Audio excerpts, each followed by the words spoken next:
So this is the New Oxford Annotated Bible, and this one has the Apocrypha, but some people will call this the NOAB for New Oxford Annotated Bible. This is a very thorough Bible. It's huge. It's a huge study Bible. I think it was used as a textbook in many universities, probably at Oxford and others.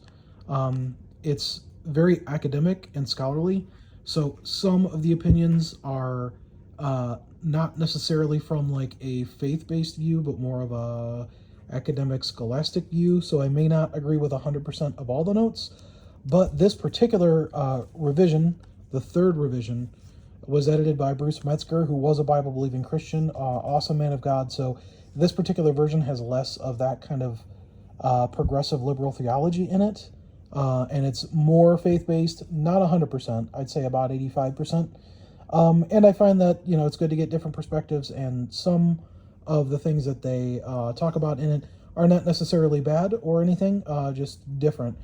So as an example, there's a question about Revelation. So this book has a great book introduction, and it actually explains that Revelation is of the literary type of apocalyptic literature.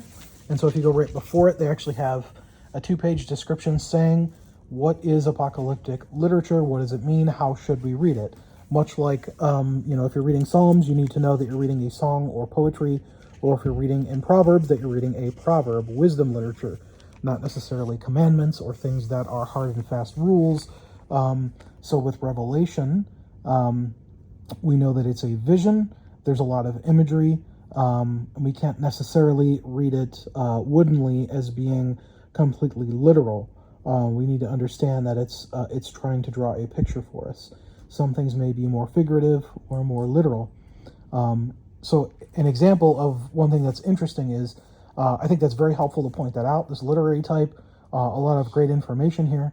One thing that was particularly interesting was this section about Emperor Domitian, I think it is, who was emperor between 81 and 96 AD. It says that he began to demand that the subject address him as Lord and God, and that they worship his image. Refusing to do so, many Christians were put to death. John and others were exiled and threatened.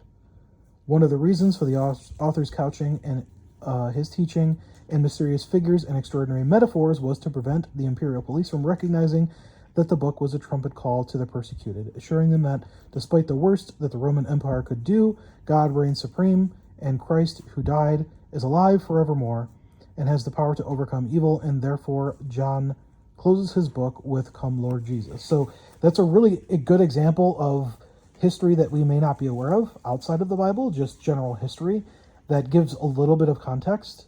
Now, I don't know whether or not John had this emperor in view when he was writing.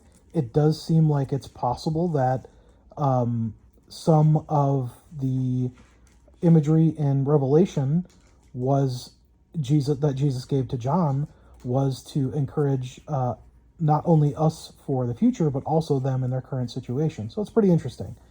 Now, I don't think that all of Revelation is some secret message that John was sending. I don't think that's what this is saying, but I think someone could kind of jump to that conclusion. I don't think that that's what this is saying, but I think it's a possibility that part of the way it was written was to encourage the early church. So just an example of how it can be helpful, useful, and interesting. And also we need to be careful when we're reading it to make sure that, maybe some of it's right, maybe it's not, just getting a little more context.